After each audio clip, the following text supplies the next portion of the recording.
Good morning all of you. कैसे हैं आप सभी का हार्दिक स्वागत है इस वीडियो में। तो इस वीडियो में आज हम बात करने वाले हैं डिस्क्रिप्टिव राइटिंग के लिए। जो IBPS PO मेंस का भी एग्ज़ाम दे रहे होंगे तो उनको पता होगा कि डिस्क्रिप्टिव राइटिंग भी मेंस के एग्ज़ाम में बहुत इंपॉर्टेंस रखता है। एंड मेंस के एग्ज़ाम में उसके IBPS PO मेंस के केस में 25 मार्क्स होते हैं एंड SBI PO मेंस के टाइम पर उसके 50 मार्क्स होते हैं। तो ये बहुत एक क्रूशियल रोल रखते हैं आपके एग्ज़ाम टाइम पे। Last time IBPS PO mains में क्या हुआ था कि बहुत सारे बच्चे डिस्क्रिप्टिव की भी सेक्शनल कट ऑफ नहीं निकाल पाए थे, जो कि 10 मार्क्स की रहती है आउट ऑफ 25। तो ये इस चीज़ को आप इग्नोर मत कीजिएगा कि डिस्क्रिप्टिव है वो हो ही जाएगा। हाँ, थोड़ा इजी रहता है कंपैरेटिवली, बहुत ज़्यादा हमें ध्यान नहीं देना होता, लेकिन ध्यान तो देना ही होगा, प्रैक्टिस करनी होगी, तभी हम उसमें एक अच्छा स्कोर कर पाएंगे। और अगर आपने डिस्क्रिप्टिव में एक अच्छा स्कोर कर लिया तो बाकी चीज़ों के ऊपर आपका जो बर्डन है स्कोर निकाल के लाने का, वो थोड़ा सा कम हो जाएगा। तो आइए इस पे बात करते हैं। तो मेनली हम देखते हैं कि डिस्क्रिप्टिव में दो चीज़ें रहती हैं, एक रहता है लेटर और एक होता है ऐसे।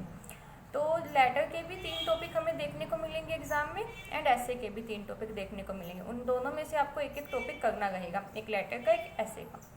तो हमें नॉर्मली ये देखने को मिला लास्ट 3 to 4 ईयर्स से जो 3 टॉपिक आते हैं उनमें से एक एक टॉपिक लेटर एंड ऐसे का ऐसा आता है जो कि बहुत ही जनरल होते हैं, जिसके बारे में हर कोई लिख सकता है।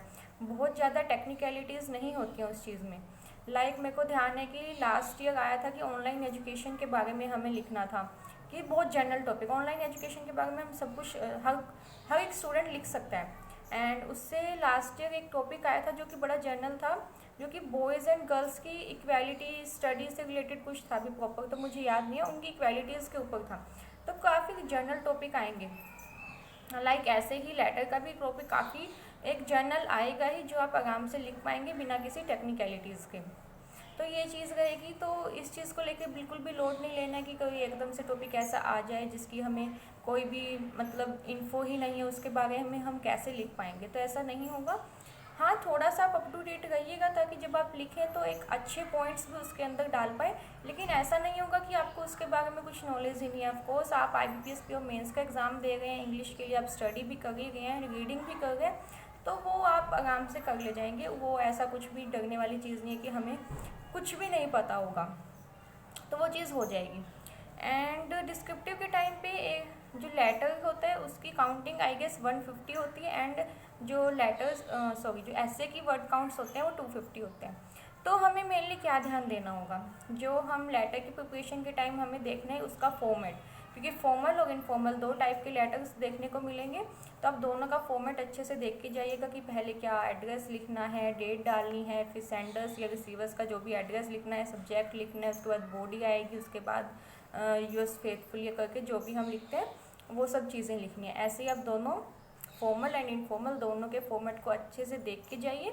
एंड ऐसे ही ऐसे में हम 2-3 ऐसे अगर हम देखेंगे, आप पढ़ के जाइए, कोई भी किसी भी जगह से आप उठा लीजिए, आपको गूगल पे काफ़ी देखने को मिलेंगे। तो आप देखिए कि कैसे ऐसे को स्टार्ट करते हैं, कैसे पहले उसका इंट्रोडक्शन होता है, कि उसकी कंप्लीट बॉडी, उसके बारे में detail, good points bad points के बारे में लिखते हैं। एंड जो थर्ड स्टैंजा रहता है उसमें कंक्लूजन रहते हैं। तो मेनली जो ऐसे का क्या होगा कि वो 3 स्टैंजाज में डिवाइड होगा। 3 एक मैं बोलूँगी डिसेंट है, बहुत कम भी नहीं है, बहुत ज़्यादा भी नहीं है।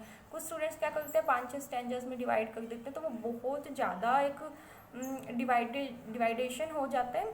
तो मेरे अकॉर्डिंग 3 सही है। आप इंट्रोडक्शन दीजिए, उसके बाद उसकी बॉडी में उसके जो भी बैड पॉइंट्स है, गुड पॉइंट्स है वो डालिए, और उसके बाद उसका कंक्लूजन लिखिए। तो ऐसे के लिए मैं बोलूँगी 3 स्टैंजा एक डिसेंट मान के चलते हैं हम। तो ऐसे ही आप लेटर का एंड ऐसे का अच्छे से देख के जाइएगा एंड उसकी प्रैक्टिस कीजिएगा। आप आपके घर पे लैपटॉप होगा या फिर आप किसी आसपास अपने फ्रेंड का कहीं से भी अवेलेबल होता है, तो आप उसकी प्रैक्टिस बिल्कुल करके जाइएगा। ऐसा ना हो कि आप वहाँ पे फर्स्ट टाइम भी राइट कर रहे हैं एंड आपको काफ़ी प्रॉब्लम आ गई है।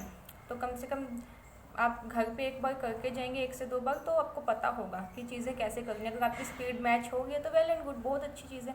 अगर नहीं हो गई है मैच, अगर आप 30 मिनट्स के अंदर इतने वर्ड्स को नहीं लिख पा रहे हैं, तो आप बिल्कुल उसकी प्रैक्टिस कीजिएगा। ऐसा ना हो कि वहाँ पे आपकी वर्ड काउंट्स भी मैच ना हो पाए। एंड एक चीज़ का ध्यान रखिएगा कि जब हमारा ये स्टार्ट होता है ऐसे लेटर राइटिंग, तो कुछ स्टूडेंट्स क्या करते हैं, जैसे ही हमारा पहले वाला सेक्शन ख़त्म हुआ कि जैसे हम मैथ्स कर गए उसके बाद एकदम से मैथ्स का टाइम खत्म हुआ एंड हमारे सामने डिस्क्रिप्टिव राइटिंग स्टार्ट होगी, तो जो हमने देखा एंड जो टॉपिक है लिखना स्टार्ट कर दिया। ऐसा मत कीजिएगा। 2 मिनट का पॉज लीजिए, देखिए क्या है, हमको क्या लिखना है, कैसे कैसे हमें चीज़ें बनानी है, वो अपने माइंड में पिक्चराइज कर लीजिएगा। डायरेक्ट लिखने लगेंगे तो आपको बाद में लगेगा ये पहले लिखना था, बाद में लिखना था, कंफ्यूज हो जाएंगे, तो पूरा मैसअप हो जाएगा। ऐसा मत कीजिएगा, थोड़ा पॉज लीजिएगा। आपके पास रफ शीट होगी, फटाफट, मतलब बिल्कुल ऐसे नहीं बोलूँगी कि एक एक लाइन लिख लीजिए। पहले मुझे इस टाइप से लिखना है, फिर मुझे गुड पॉइंट्स बैड पॉइंट्स थोड़ा सा हिंट के तौर पे थोड़ा सा लिख लीजिए। ये लिखने कंक्लूजन पे ये डालना है, या लेटर है तो लेटर में क्या क्या चीज़ें लिख सकता हूँ, बिल्कुल वो आप एकदम से कर लेंगे। 1.5 से 2 मिनट में हम आराम से लिख सकते हैं। सब हर कोई वो लिख पाता है, मैं भी लिख पाई थी। तो इससे क्या होगा, हमारा माइंड क्लियर होगा कि मुझे इस चीज़ पे लिखना है। एंड नेक्स्ट 30 मिनट में बहुत ज़्यादा सोचने की नीड नहीं है, क्योंकि हमने एक ओवरव्यू उसका रेडी कर लिया, हमें जस्ट अब उसे टाइप करना है। तो इससे क्या होगा कि आपके जो पॉइंट्स हैं आप सब पॉइंट्स लिख पाएंगे, कोई पॉइंट छूटेगा नहीं, क्योंकि आपने वो एक पेपर पे नोट डाउन कर लिया है। एंड डिस्क्रिप्टिव में 4 से 5 चीज़ें हैं जो बिल्कुल आप ध्यान में रखिएगा, जिससे आपके स्कोर काफ़ी ज़्यादा बढ़ जाएगा, बढ़ने के चांसेस होंगे एक्चुअली। तो सबसे पहली चीज़ है वर्ड काउंट। जो भी उनके वर्ड होंगे उनको बिल्कुल आप मैच कीजिएगा। लाइक अगर 150 वर्ड लेटर्स के लिए तो मैं बोलूँगी आपका जो वर्ड काउंट है वो 145 to 155 के बीच में ही होना चाहिए। मैं क्या करती थी कि 150 है तो 150 तो करना ही है, 152, 153, 154 मेरा यहीं तक रहता था। एंड मैं तो क्या करती थी कि लास्ट की जो कुछ लाइंस होती हैं वो काफ़ी कॉमन होती है, जैसे लेटर में I shall be very thankful to you for this, तो उसमें मैं थोड़े बहुत छोटी मतलब एडजस्ट करके चीज़ें अपना जो वर्ड काउंट है उसको बिल्कुल मैच करने की ट्राई करती थी, क्योंकि वो एक बहुत ज़्यादा इफेक्ट डालेगा आपके स्कोर पे। आपका वर्ड काउंट बहुत कम है या बहुत ज़्यादा है तो उससे आपका स्कोर इफेक्ट होगा ही। तो ये गलती मत कीजिएगा, वर्ड काउंट को बिल्कुल मैच कीजिएगा। एंड ऐसा ही ऐसे में भी होगा, बिल्कुल जो 250 वर्ड्स है 250 तो काउंट कीजिएगा ही। 255 या 260 उससे ऊपर बिल्कुल भी मत जाइएगा। ऐसा नहीं कि 250 बोला आप 300 लिख के आ गए, वो चीज़ भी आपके लिए गलत ही होगी। तो वर्ड काउंट का बिल्कुल ध्यान रखिएगा आप। Second thing is spelling mistake मत कीजिएगा, क्योंकि स्पेलिंग मिस्टेक्स तो बिल्कुल ही हमें अवॉइड करनी है। उसकी तरफ तो बिल्कुल ऐसा होना चाहिए कि हमें एक भी स्पेलिंग मिस्टेक करनी ही नहीं है। हाँ वो ह्यूमन एरर है, हम मिस्टेक्स करते हैं, लेकिन ऐसा ना हो कि हम बस टाइप किए जा रहे हैं, 1-2 मिस्टेक दिख गई हम अवॉइड करें कि नहीं मैं वर्ड काउंट पे ध्यान देना है, पीछे जाऊँगा तो मेरा टाइम चला जाएगा। ऐसा मत कीजिएगा, स्पेलिंग मिस्टेक्स पे बिल्कुल ध्यान दीजिएगा, स्पेलिंग मिस्टेक्स नहीं होनी चाहिए। Third thing is grammatical mistake. Grammatical mistake से भी आपको बचना है। एंड वो चीज़ कैसे हो पाएगी, आप 1-2 क्वेश्चन मतलब 1-2 ऐसे या लेटर टाइप करके देखेंगे, लाइक लैपटॉप पे या फिर अपने पीसी पे जहाँ पे भी टाइप करके देखेंगे तो वहाँ पे सिलेक्ट कर लीजिएगा ग्रामेटिकल एरर भी वो शो करेगा, तो आपको जो बेसिक जो एरर्स होंगे वो शो हो जाएंगी। तो उस टाइप की मिस्टेक्स आप एग्जाम में मत कीजिएगा। हाँ कुछ एक मिस्टेक्स होती हैं जो हो ही जाती हैं, हम अवॉइड नहीं कर पाते क्योंकि हम बहुत फास्ट स्पीड में लिख रहे हैं तो हो जाती हैं। तो कुछ मिस्टेक्स चलती हैं, लेकिन जितना हो सके आप ग्रामेटिकल मिस्टेक्स को भी अवॉइड कीजिएगा। एंड फोर्थ थिंग इज़ आप बहुत ज़्यादा हैवी वर्ड्स या इनफॉर्मल वर्ड्स को यूज़ मत कीजिएगा। आप एक लेटर लिख रहे हैं, ऐसे लिख रहे हैं तो वो मतलब एक अच्छे वे में लिखना, फॉर्मल चीज़ें ही लिखना। एंड बहुत ज़्यादा हैवी वर्ड्स यूज़ करने की नीड नहीं है। ऐसा नहीं है कि आप बहुत हैवी वर्ड्स यूज़ करेंगे तो आपको ज़्यादा मार्क्स मिलेंगे, ऐसा नहीं है। आप बिल्कुल जिस लैंग्वेज में लिखेंगे वो सिंपल होगी तो भी आपको अच्छे मार्क्स ही मिलेंगे। एंड नेक्स्ट थिंग इज़ आप जो भी उसके अंदर टॉपिक लिखेंगे, जो भी चीज़ें लिखेंगे वो बहुत जनरल चीज़ें लिखिएगा। आप अपने पॉइंट ऑफ व्यू मत डालिएगा, जो भी चीज़ें लिखी वो जनरल ही लिखिएगा। ऐसा ना हो कि आप लिखें according to my point of view, according to this, ऐसा नहीं होना चाहिए। जनरल चीज़ें ही लिखनी है। एंड ऐसा करने से क्या होगा कि जैसे आप बहुत हैवी वर्ड्स नहीं कर रहे हैं, सिंपल कर रहे हैं, अपनी लैंग्वेज में लिख रहे हैं, अपना पॉइंट ऑफ व्यू डालने की बजाय जनरल चीज़ें लिख रहे हैं, तो इससे जो आपका ऐसे या लेटर है वो बहुत अच्छा एक निखर के आएगा। मैंने भी अपने टाइम पे ऐसे ही किया था, बहुत ज़्यादा चीज़ें नहीं लिखी थी एंड मैंने जनरल टॉपिक ही उठाए थे, कोई भी टेक्निकल टॉपिक या ऐसे लेटर में नहीं उठाया था। एंड मैंने अप्रोक्स 17 to 18 मार्क्स स्कोर किया था आउट ऑफ 25। एंड मैंने बहुत ज़्यादा प्रैक्टिस भी नहीं की थी उस चीज़ की। मैंने 4 से 5 ऐसे या लेटर लिख के देखे थे एंड वो मेरे को लगा था कि इनफ है।